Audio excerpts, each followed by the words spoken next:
Good morning, everyone. Welcome to today's auspicious function for the felicitation of Miss Natacha, who is going to be doing her Masters in Transcultural Studies in Heidelberg University in Germany, and she has got a scholarship to study in Germany. And today's function will be on the felicitation of Miss Natacha and also a discussion on the publication of this publication. So we have with us as our guest Mr. Sujit Sarkar, who is the sales manager of Eastern Region for this publication in India, and also Sir Dr. Gambhir Singh, who is the former HOD English and Cultural Studies, Manipur University, and also the President of Manipur University Alumni Association. So I welcome all, and first of all, I would like to call Mr. Sujit Sarkar on the guys. Let's start.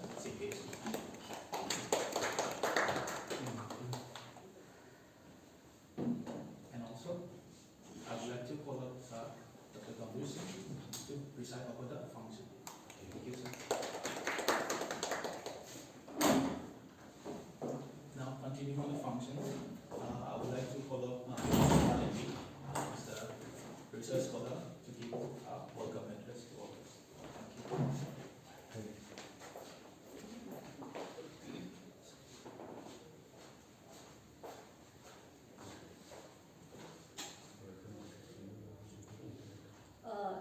I extend my warm good morning wishes to everyone present here. Today we are gathered in this formal function to felicitate Miss Natacha, which has got a scholarship to study in the University of Heidelberg in Transcultural Studies in Germany. So to preside over this function, we have here as president our former head of Department of English and Cultural Studies, and also the present president of Alumni Association of Manipur University, Professor Gambhir. Sir, thank you so much for giving up time to us and presiding over today's meeting. And next, I would like to welcome Dr. Sujit Sarkar, who is the Sales Manager, Eastern Zone, Fruitless Publication, India. Sir, thank you so much for choosing our university and coming here. And we are also looking forward to your valuable advices and also the initiatives that your publication is taking up. Thank you so much, sir, for coming to this session. I welcome you both. Next, I would like to take time to welcome Miss Natacha. The reason of this function is to felicitate her. Thank you so much for being the guest of today's function, and she has completed her degree honors in philosophy from DM College of Arts, Manipur University. Okay, Manipur University. Okay, so thank you so much for your time, and I would also like to give my warm wishes and welcome to my supervisor and also the assistant professor of Manipur University, Department of English and Cultural Studies, Dr. Jalasmi. Ma'am, thank you so much for taking out your time and for being present in today's function. I would also like to welcome Dr. Diana, assistant professor of Department of English and Cultural Studies, Manipur University. Thank you so much, ma'am, for coming here and gracing this function. Also, I would like to extend my warm wishes and welcome to all the scholars of the department for your kind presence, and also to other invitees who has come to this function. So I would like to welcome you all once again, and hopefully looking forward to a very interactive and wonderful session. Thank you so much.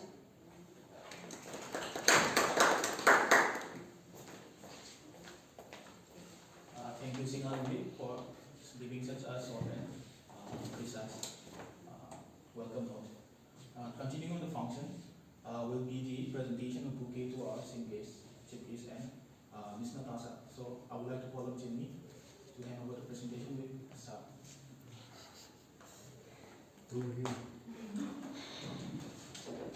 Thank you.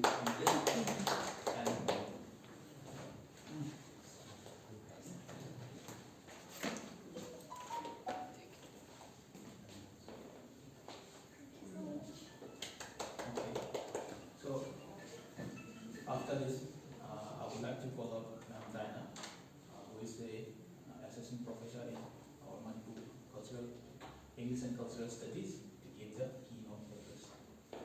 Over to you.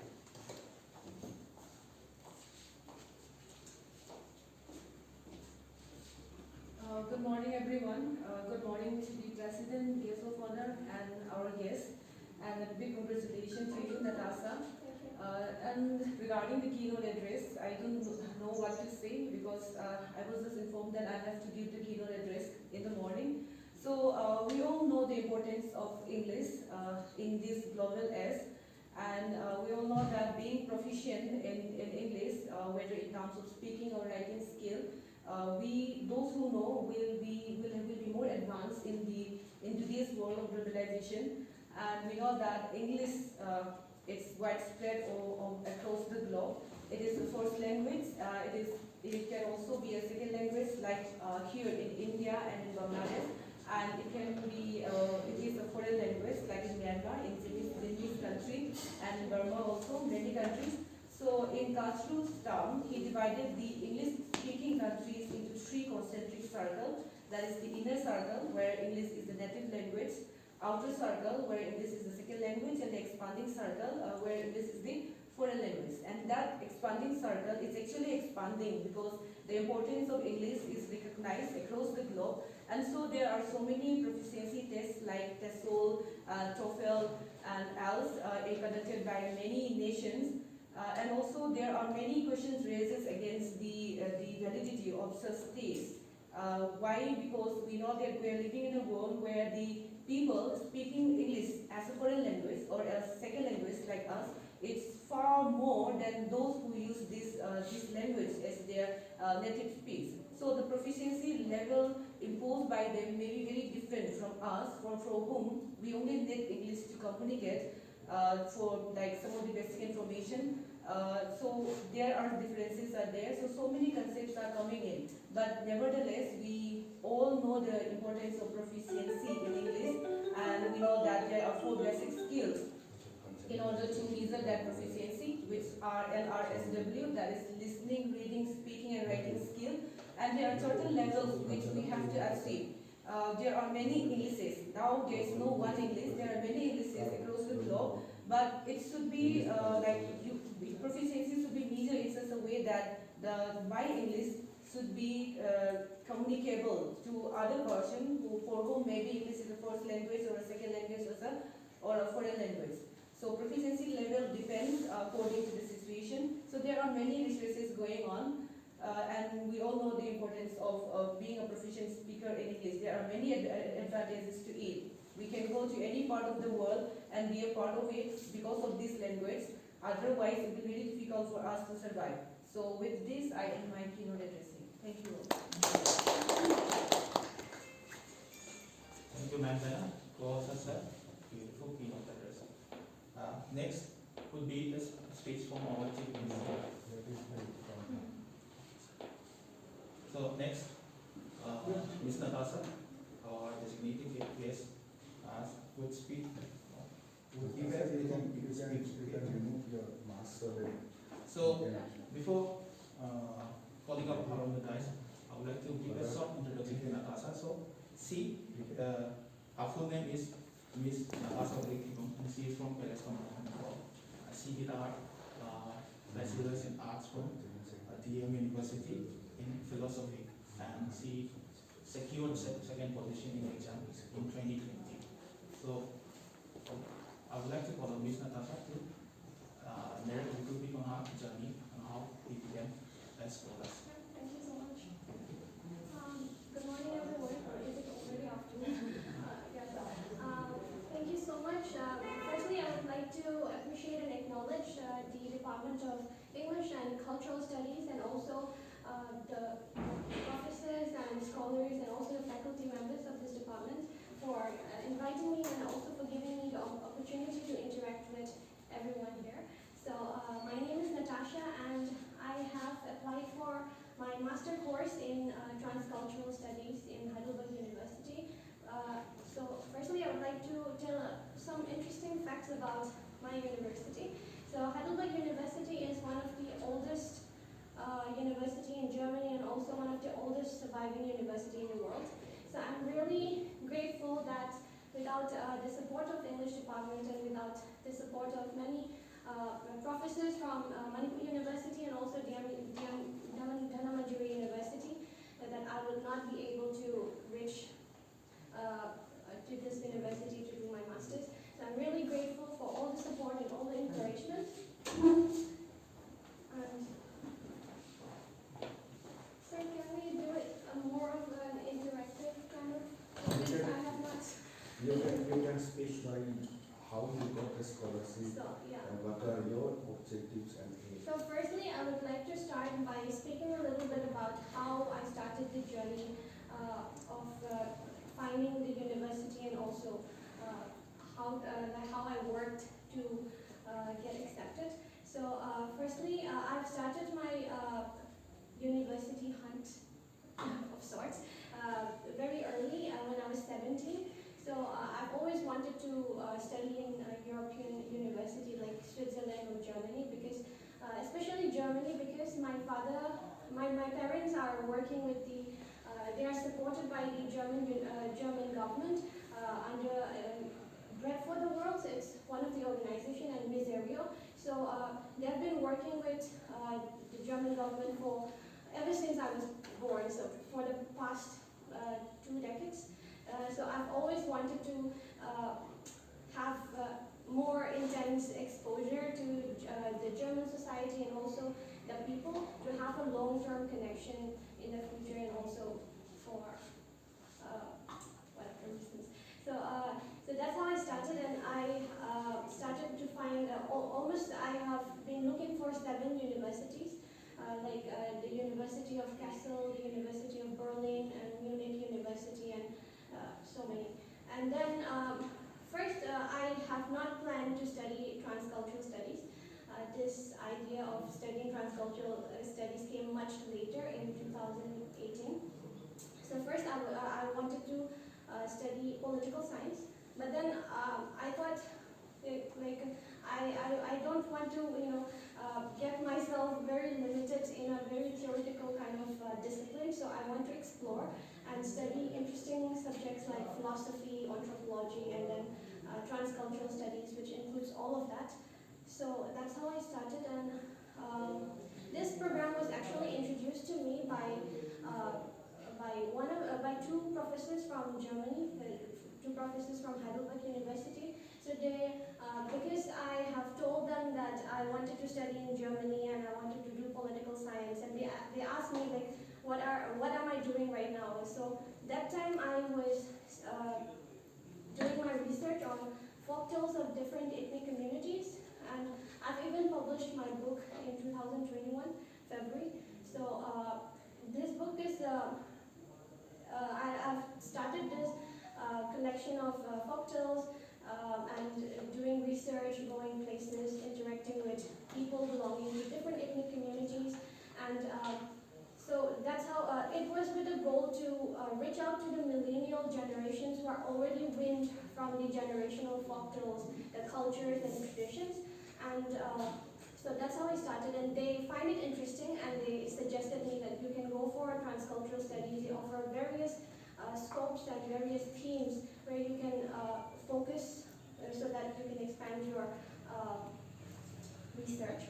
So transcultural studies is actually a research-based program where they provide us with 3 focus, that is visual media and material culture, and this one, knowledge, belief, and religion, and society, economy, and governance. So society, economy, and governance is actually what I'm going for, and I have already consulted a focus advisor in Heidelberg. He's a Japanese, so his name is Takahiro Yamamoto, and his focus is actually in global economic history and the global the history of Japanese history and European history in a global context. So I find it really interesting because we do have connection, we do have this Battle of Imphal, or we call it Japan land. So I wanted to get deeper into this and carry out a research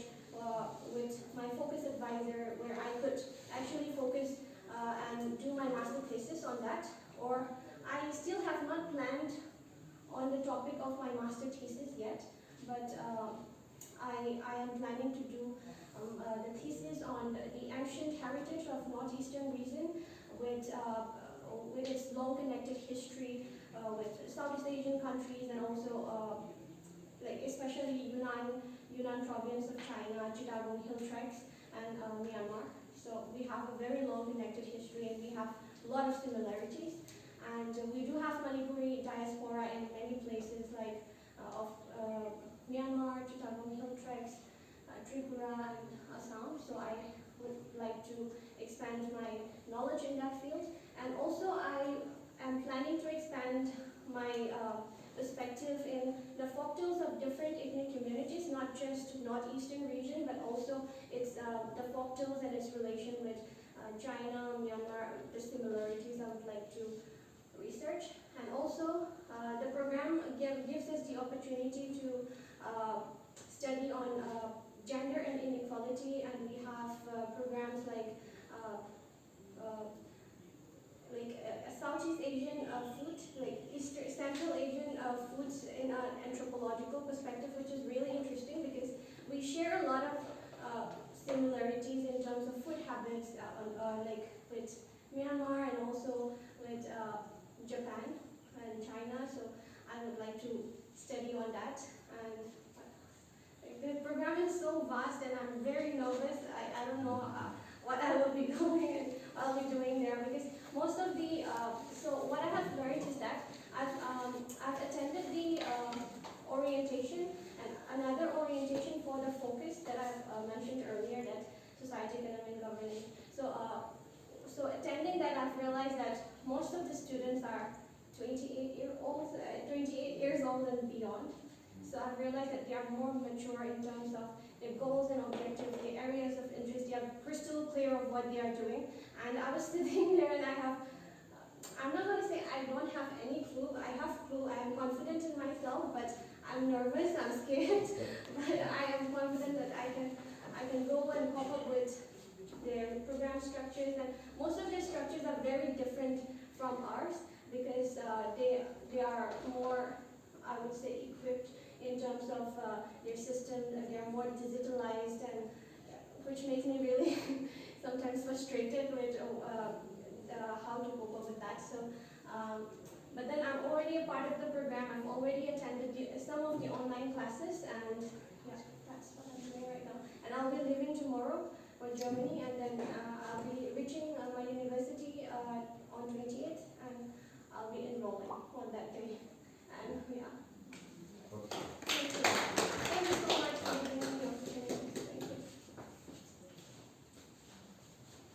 Thank you, Natasha, once again for narrating your success story. Thank you. We, on behalf of English and Cultural Studies, would wish you all the best for your upcoming journey. Now, continuing with the program, I would like to request Mr. Suji Sarkar, sales manager of distribution to his application, to give some thoughts. See,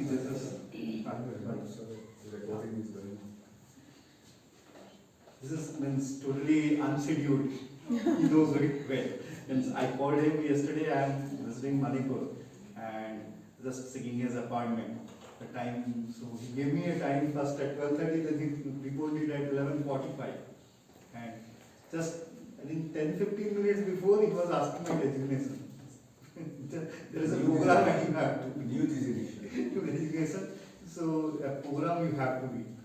That's fine, because the last program I attended in March, not only means I don't know how it helped you all, but it gave us a platform where we were able to, means this in this pandemic world, earlier we used to have these programs every, let's say if not every month, at least quarterly, twice or thrice. So where we used to interact with the faculties, the research scholars of a university. Our basic program means what Routledge is. You can say we are among the top 3 publishers globally, academic publishers, very precisely, academic publishers globally.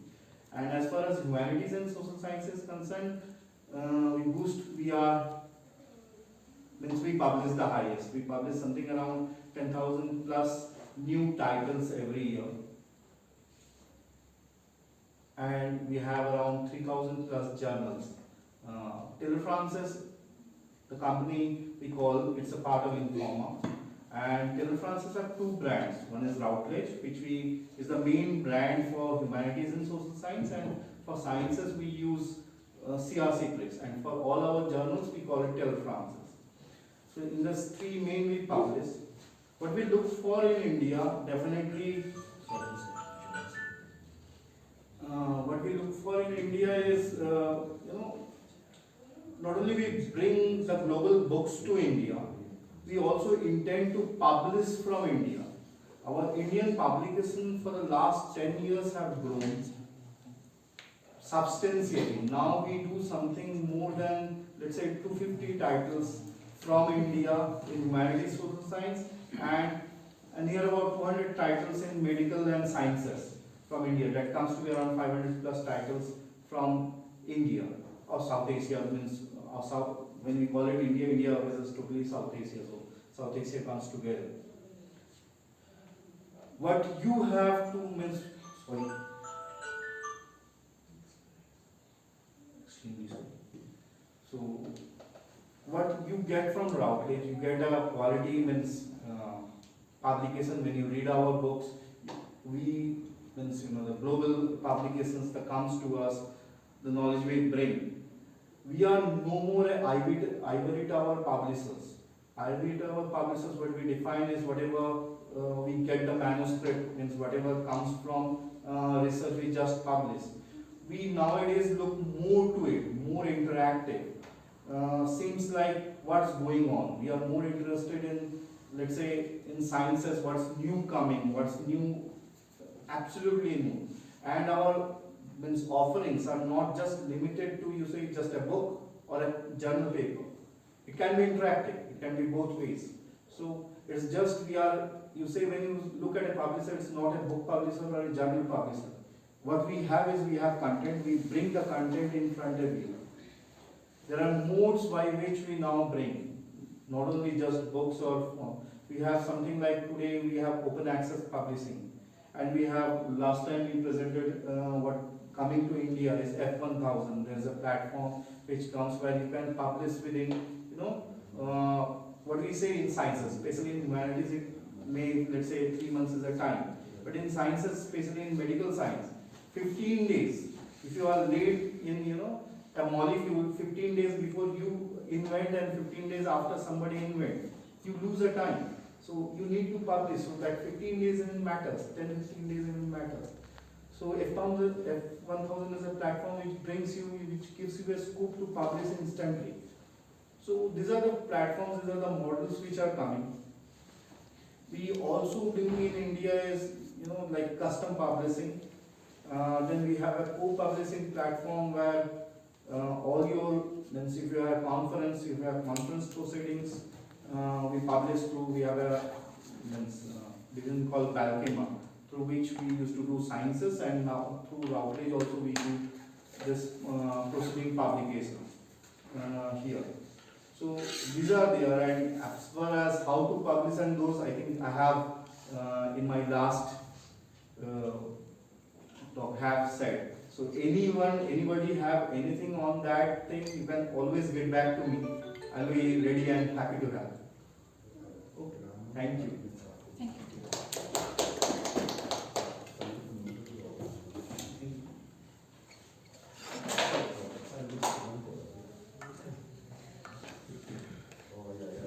Thank you, Mr. Sulitaka, for coming to the program on such short notice, and It's my pleasure. and also giving us insights on how publication works. Please come this side. I was listening from here. Thank you. For giving insights on progress publications. Thank you so much. And for the last speech of the program, I would like to call up Dr. Irom Gambhir Singh, who's the former HOD of English and Cultural Studies, and also President of Manipur University Alumni Association. Over to you, sir. Good afternoon, everyone. Good afternoon, sir. In fact, it's a great pleasure for me because when I was the head of the department, I supported Natasha because her mom and dad was very, very puzzled and how to get their dream realized once the picture is ahead of them. They have approached various professors and then ultimately somehow they came in touch with me and I told them this will be taken care by me. And the kind of initiative which I had is now coming into reality. And also I'm very, very thankful to Surajit, the sales manager of Eastern Zone, wrote this publication. And also I'm very, very helpful. I'm happy to see my colleague, Professor Paul, head of the Department of Library Science and also the General Secretary of Manipur University Alumni Association, and Dr. Amun, who is the new treasurer of Manipur University Alumni Association. I decided to, make it a reality today in the morning itself. I didn't tell you. Of course, we had a program planned that, while I'm conducting for another two possible, scholars who is applying for sponsorship from Germany, Mr. Fazaton and Kalan Joy, who have appeared today for their proficiency test in English. Once they are through with the certificate which we, issue, I'm very positive that they will be selected for the possibilities to do their masters in conflict studies in Cambodia with the sponsorship from Germany. So this is a kind of achievement which not only the English department, the university itself can give a great big acknowledgement and applause to Ms. Natasha for realizing her dream, because we have just listened to her. She is the first alumni of Manipur University who is going to Germany, because she had her graduation from BM College of under Manipur University. So it's a great opportunity for us, and I'm very, very happy that we will see how we can support. Manipur University, particularly the English and Cultural Studies, already had scholars from different countries who are all always enjoying and playing an important role. That is where Manipur University English Department and Manipur University Alumni Association has a kind of bond which is inseparable. Now coming to the reality, she has spoken. Just in nutshell, we have heard from her what kind of orientation they have already had prior to reaching and starting the program. She has already indicated they look at their priorities, interests, and they will see what kind of research is involved before and after. That is where I'm very hopeful that her presence in Germany will lead us to expand the connectivity with Manipur University and German universities. Though I personally had some kind of connectivity with different universities in Canada and Finland. But it has always been a kind of individual kind of thing. But by my becoming Manipur University Alumni Association, our two other important executive members are there. So they can also involve and we can promote. And I'm happy that Dr. Daina, Dr. Jaya and all will become the alumni members and is going to register with the state level under Cooperative Societies Act, so that we can look for more funding from abroad also. But we need to have a kind of connection and also with the future clear vision for peace and conflict resolution.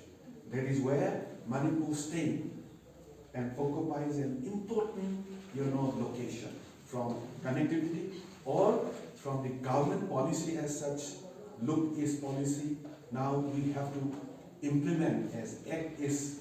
Now the implementation part is where we can involve. And this is where I can also proudly tell the other day when our education minister and minister of External Affairs, the former Registrar of Manipur University, he was inquiring about Ms. Jamie Su. Where is your Myanmar scholar? Because after having occupied that position at Delhi, he realized how important Manipur is. Though he was very, very conscious. So we can think as such, it was no plan. Dinah has rightly said she was not aware.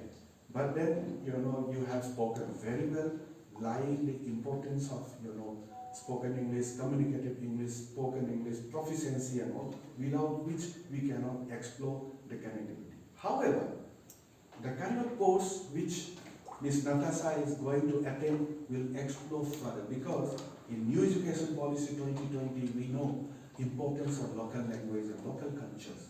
Without knowing the other culture, without appreciating the other cultures and other identity, unless we appreciate and understand, where will be peace and progress? No progress, no development without peace. In order to bring peace, now, all over the world, Heidelberg University is bit advanced than other universities, because they're looking at this kind of new courses. Some of the courses we are attending, even in Manipur University, have become more written than. We need to explore more avenues, right? So from that point of view, she is really going ahead, and I wish all the best and success. I really wanted to bring her, have a cup of tea with few selected scholars, so that we can think about the support and kind of, exchange of views and ideas. And I believe this is a good beginning for Ms. Natacha, also for Manipur University and Manipur as such, and Northeast India as such. And so far I know she's the only person who got this kind of scholarship to study in German. I think you are the only one from India this time. So from Northeast is the first. So therefore this is a kind of, opportunity, and I'm very, very hopeful that we will have more future for us in terms of research and other things. But coming to your book and other things, you need to be focused, the teachers, supervisors, the kind of involved master's dissertation, where some of their master's dissertations are said to be better than many PhD theses in Manipur University. This is not my take. Some visitors who have seen Manipur University Library, they said few PhD theses are this theses deserve publication, and what are the new inputs, which is the trust area of all the research, will be, keenly aware by Ms. Natacha, and this is where we can connect. Also, you are absolutely right. When we look at Yunnan province, the Singphos of Myanmar are the Jingphos in China. And also the Singphos have some community in Mikina. I had a kind of discussion with Ms. Jinmi Su, that how Myanmar border is connected with Arunachal Pradesh from Margarita. I have already surveyed those, lake of no return and all. But the kind of political dynamics is playing in Myanmar, also playing in Northeast India, we need to explore as a part of conflict studies, where Yai Baba and Kalam Joy will be looking forward by going to Cambodia. But I wish all the best to not only to Natacha, to the other two who are applying for this kind of scholarship. So thank you once again for giving presence, the executive members of MUA, and also Mr. Surajit Sarkar. I used to forget. But this is the kind of date. In fact, he was right, and Dr. Dinah is also right, except, Ms. Natacha, I told her that there will be simple interaction. But how this simple interaction will be, given a better setting for future, I was not aware. But we have to look forward with a positive, involvement. Let us involve. I will, apprise our new executive, members to involve more scholars from English department, so that we can carry forward. Thank you, everyone. Oh, is it? Wow. Thank you.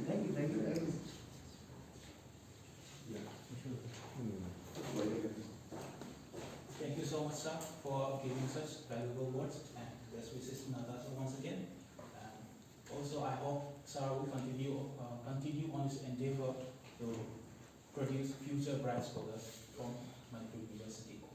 And to conclude the program, I would like to call upon Ms. Joyce Aveni, a research scholar, to give vote of thanks.